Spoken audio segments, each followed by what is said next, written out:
And welcome to the podcast, Ron. Welcome to On the Couch with Hooley. I'm pretty sure you're pretty wrapped with the set. You were saying off air that it looks pretty cool, and I'm really grateful that you're here. Mate, grateful. I'm humbled that you asked me. And yeah, it's a fantastic setup here. And I actually was amazed. I listened to your podcast today, and mate, take my hat off to you. You're doing a fantastic bloody job. Thanks for that. I want to get to know, though, on this podcast, we've got about an hour to fill, the real Ron Goodman. Obviously, you've had lots of media around. You've been on TV, newspapers and stuff like that. But I want to know about the real Ron Goodman, how he grew up, and where you got to today. You're obviously owning now Exclusive Body Werks, but, we take it back, so many years to where you started and then where you got to. So, as a kid, how'd you grow up? And, a bit about your family and so on.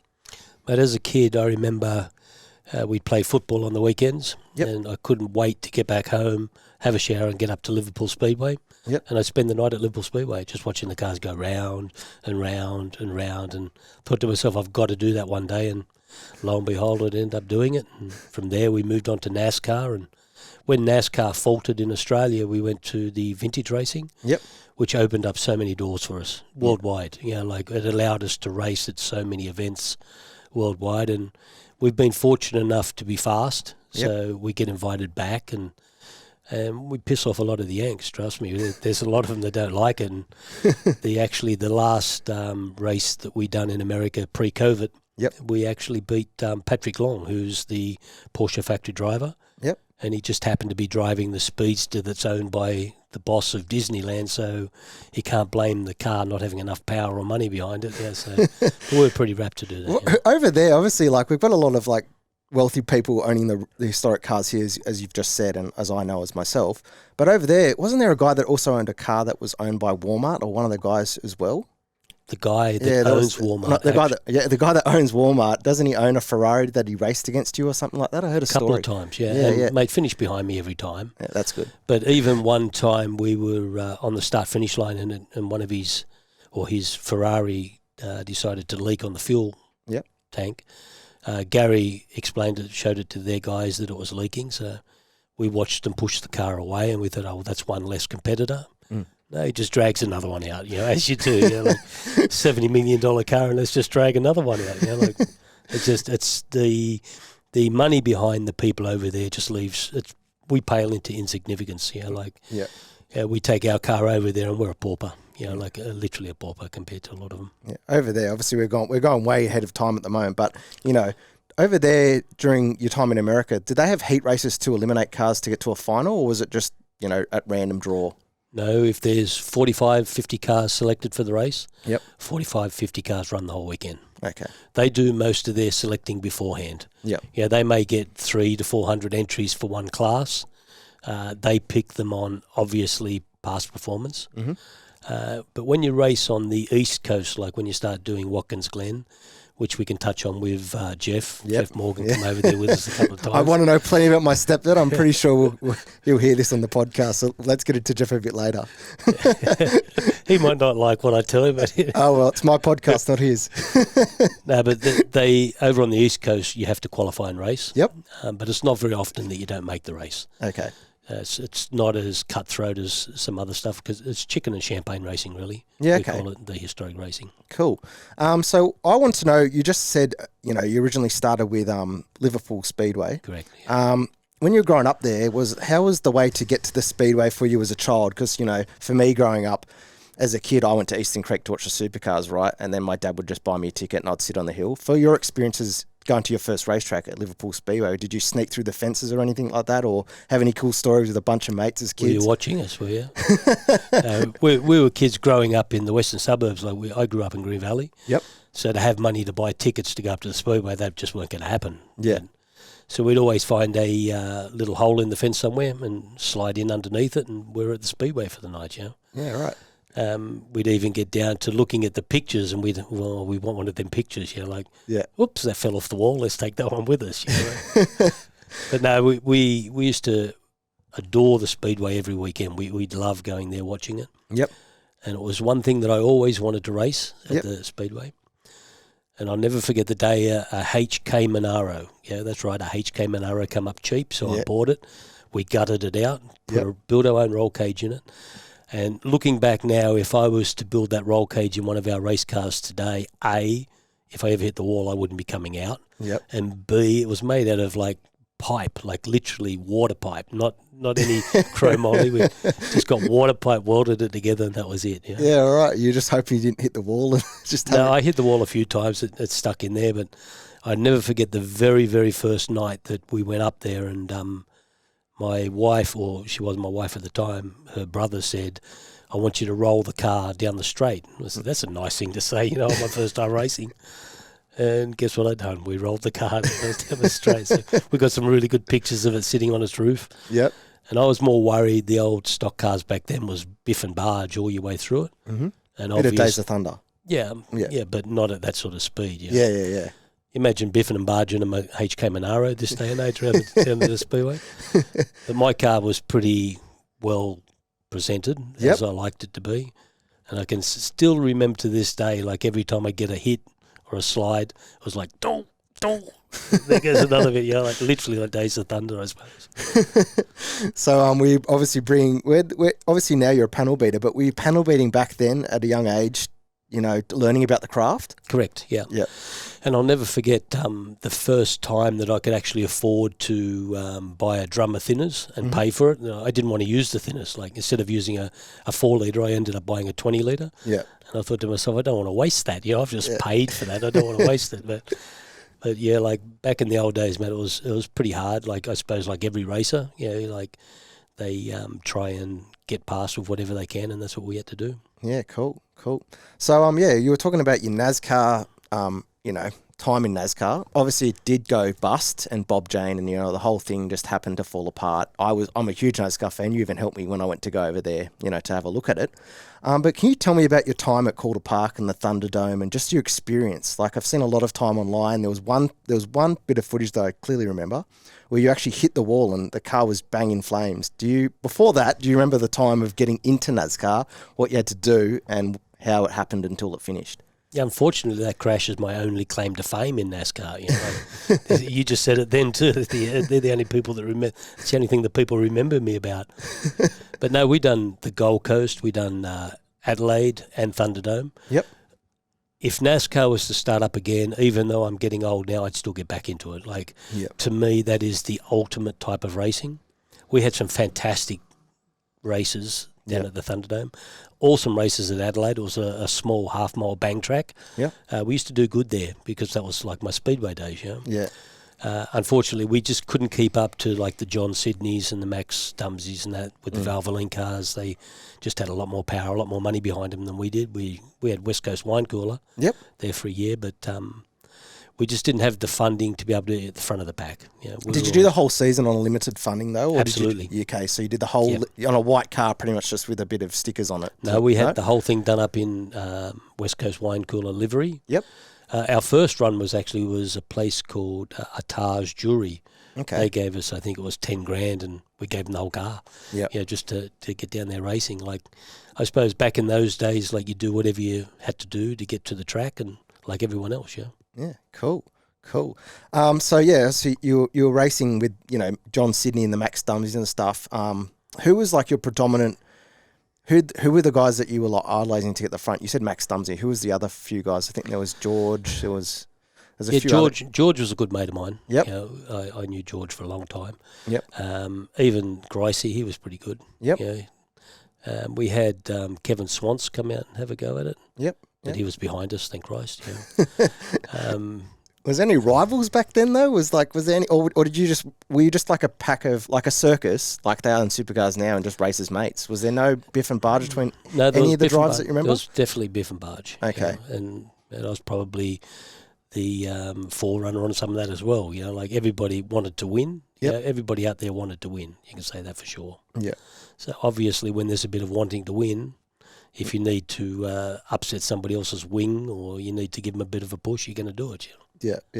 You also took some people on ride days. How was it being back then? Obviously, NASCAR was very new to Australia, right? So for you got to take some people around, the NASCAR scene and even some girls and stuff like that. And how was seeing their experience of you driving that car at that type of speed for you as a driver, seeing, a customer witness it? Well, we'd be taking them. I had a business called Ride of a Lifetime where I had a car set up with a two-seater. And what you'd do is that you'd put on a bit of showmanship because you'd know yourself, like when you're racing, you're going at 11 or 10 tenths. Yep. But when you're taking someone for a ride, you're only doing 7 tenths and they don't know that you're doing 7 tenths. Yeah. So we used to come through the corners, let it slide a bit, and on morning times you'd put your hand up so the sun wouldn't be in your eyes and that sort of stuff. So it's sort of stuff where they'd be going, oh my God, yeah. Yeah. But the best story with that one ever was my wife come down, Christine, and her friend to go for a ride in it. And I took a friend around, and what I'd tell them, if it's going too fast, just tap me on the leg and I'll slow down a bit, Yeah. Anyway, I went around and she wasn't saying it went faster. She wasn't saying it went faster. Yeah.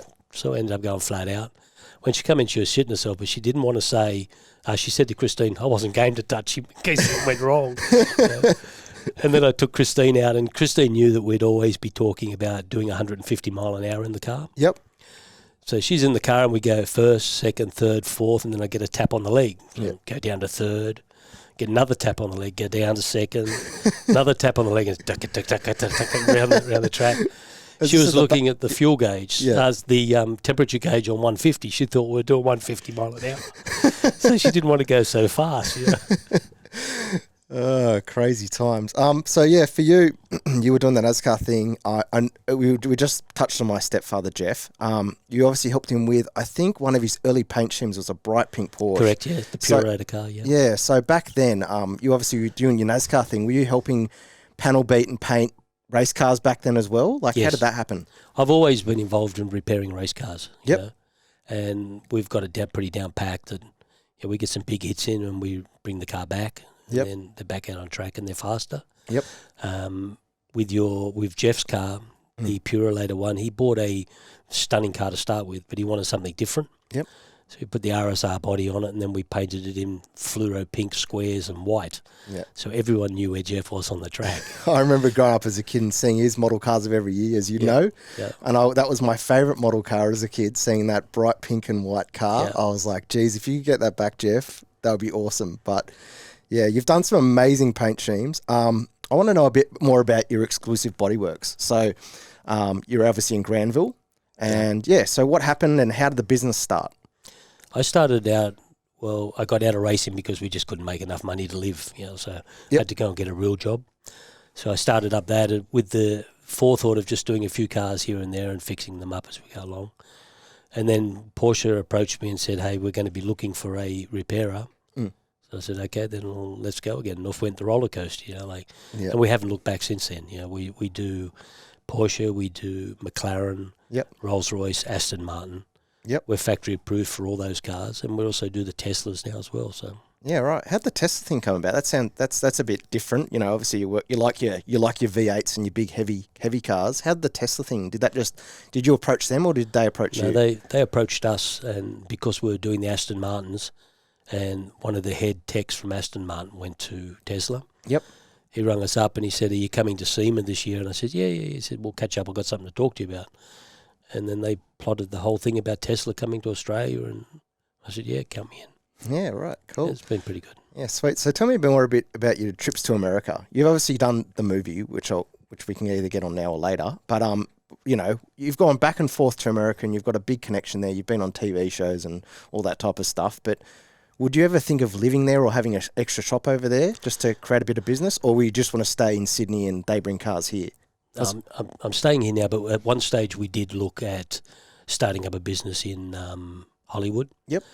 I think it was more self-indulgence more than anything else. Like when you sat back and you looked at it and you think, by the time I fly over there and do the stuff over there, this one could falter, or then I'd have to be back here, because I'm pretty hands-on with everything that I do. So I couldn't leave it for somebody else to run. Yep. So it come to, we looked at premises, we looked at everything. Now, do I really want to do this? And my ego's going, yeah. Yeah, because it's Hollywood. Yeah. I just wanted a card, the one that said Hollywood. Yeah. Yeah, it was in Beverly Hills too, the place we looked at. So you would have been very, very close to biting the golden apple. Yeah, we've nearly done it, but I'm glad we didn't, mate. Like, I'm Australian and we like everything here. Yep. And I think that either one would have faltered. Either that end of town would have faltered or this one would have faltered. Yep. And when one collapsed, the other one would as well. So I just stuck to what I know. So you just want to keep it prestige. Correct, yeah. Yeah. Cool. It's more boutique, I call it. Yeah, boutique, which is true because in the back of your shop, you've actually got literally a museum piece of all your race cars. Is that correct? Is it in the back of your shop or is it somewhere else? It's across the road to the back of my shop. Okay. We bought a place over there and, we've got a few of my old cars and that. We've been trying to track down the old NASCAR to put in there, but we just haven't been able to find it. It's probably rusted up or in a box or something now. Yeah. But we got a fair bit of memorabilia in there. We've got a lot of stuff in there. So cool. Can you go through the cars? If you can remember them all. We starts with the Porsche Tractor. Yep. Then we've got the Cushman. Yep. A 1948 Cushman. And then we've got the 1942 COE Transporter. Yep. Then there's the Kluber wagon. Yep. Then the new edition, the 69 Formula Ford. Yep. The Aero car, the GT3 Cup car. Yep. 54 Corvette, 66 Mustang, 66 906, 356 Roadster, 356 Pre-A, 944 S2. And I think that's about the line now. I think we'll have to do a YouTube version and actually go through your shop, and you can obviously show the listeners here what you're talking about. But I talk to a lot of these guests about what's their favourite top 3 cars. So you've obviously got a warehouse full of them. What's your top 3? Porsche. But what exact Porsche and what one? The 906, 917, and I'd love to get hold of a 935. Yep. I was only talking with Rusty French the other day about one, but we'll see what happens there. Yeah. How's your relationship with Rusty French? Because I know Rusty French also has a pretty fancy garage. I've been down there before, and it's... Mate, fancy garage, had the word for it. As I said before about being in America and feeling like a pauper, go to his garage, you feel like a pauper.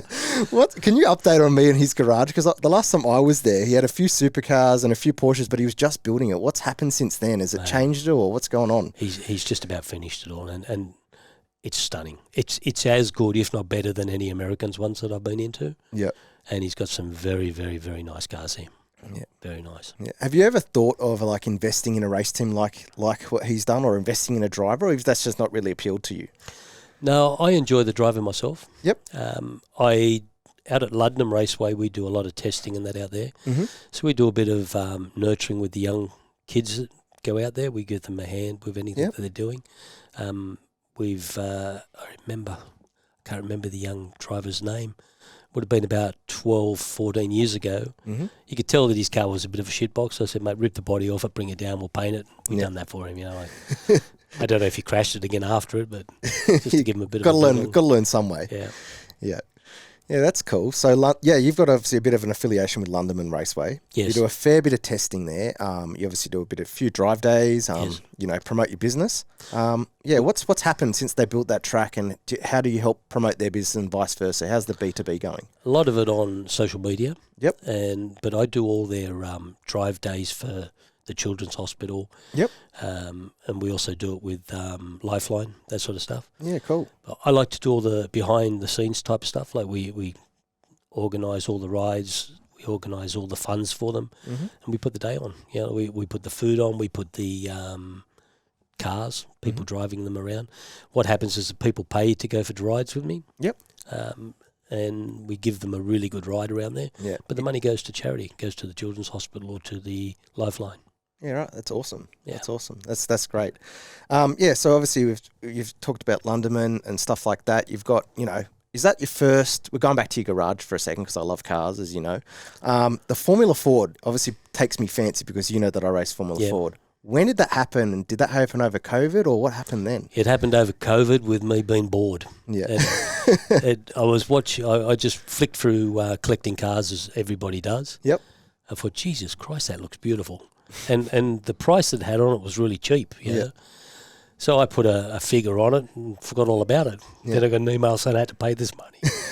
So I ended up with a Formula Ford, and it's come with a lot of history in that, and we really like it. I took it out for the first time, and it's amazing how fast you can go around corners in those things, Well, you've got to carry a lot of speed. Correct, yeah. Yeah. So talking about speed, you got the speed shop, you're known for the 023. Speed 0023. Yeah, the Speed 0023. That's your Instagram, but I actually want to know about your number, 23. Well, I used to have, on the NASCAR, I had 05 Mm-hmm. and 5 in the Speedway days. Yep. And obviously to have 05 on a circuit racing car now, it's really not kosher with the passing of Brock. Yep. So we just went with 2 and 3. So 2 and 3 equals 5, so that done us there. But since after that, we worked out that 23 was the first number of the Porsche that won Le Mans. Mm-hmm. My shop is 23 George Street. Yeah. And if you spell out 23 George Street, it's 23 numbers. So there's so many things that calculate to it. Yeah. But it's just all coincidence, I suppose. Yeah, cool. I want to know a bit about like your family. I've been to the track many times with you. You know, Jeff's you've welcomed me yourself, but you know, Jeff's like, go over to Ron, go see his truck, and go see your family. You guys make the most magnificent lunch, apart from my girlfriend's family. That makes me welcome at the track. At the track, yeah, at the track. Yeah, we put on a big lunch whenever we're down at the track. All my guys on the team are more or less like family. They're all just all mates. Yep. We just have a great time, and it's like even when we go overseas, we take half a dozen people over there, and the Americans can't believe how many people we take over there. But it's a good bunch of blokes. Yeah. I actually got told that you were actually pretty media shy. Is that correct? I got told by my old man that you're pretty... 100%. That's 100% true. Yeah. So how are you feeling this interview and past interviews? When was the point? Where was the point for you though, where you were like, you know what, screw it, I'll just go on a radio show or whatever? And when was the time that it broke for you? Like it still hasn't. Still hasn't. No, okay. I think the best thing you can do in life is to approach your fears and conquer them. Yep. I've watched Jeff get up and talk to people, and I take my hat off to him the way that he can hold himself and conduct himself when he talks to people. Yep. I can't do that. I can sit in the back working on the car and talk to you with my head inside the car about anything, but to actually stand up in front of people, I just can't do it properly. I've been on the shows in US, I've been different stuff and that, but still, it's just a matter of conquering your fears, I suppose. Yeah. Are you finding this podcast good so far? Oh, it's fantastic, but my hands are sweaty. Well, it is a rainy, muggy day. But you've spoken a lot about your stuff, obviously your career and your body shop. But in terms of, things you want to do in the future with the shop, is there anything that you want to do then with your career? Is there anything that you want to finish off with your career? Finish off, so know I'm getting older. Thanks, mate. That's nicely put. That's a nice. Oh, is there anything that you want to add to your resume? Is what I'm trying to say in a nice way. Yeah, sure. December 2022, Ron. I'm going to die. Hopefully, no COVID here. No, I've most things that I want to do, or if I have an inclination of wanting to do something, I make it happen. Yep. So I don't look for anything in the future. Yep. I like my shop to be at the pointy end of shops, which, we're pretty regimented the way that we look after the guys, make sure the cars are right and everything's right. I just recently, we broke the lap record at Bathurst in my 54. We took 33 seconds off the lap record. Jesus. For class, that is, for class, which had stole for 12 years. Yep. My next goal is to do a lot more racing in Australia and try and get the lap records in all the different places. For class, so cool. That's sort of a goal that you'd be hunting down the Formula Ford lap record too. I don't know about that, I don't know if I could actually drive the Formula Ford aggressively because my feet are too big for the pedals. Okay. They get stuck.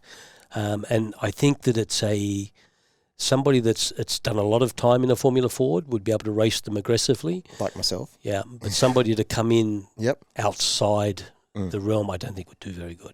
Yeah, okay. I think that I'd either create somebody else a problem damage-wise, or I create myself a large problem damage-wise.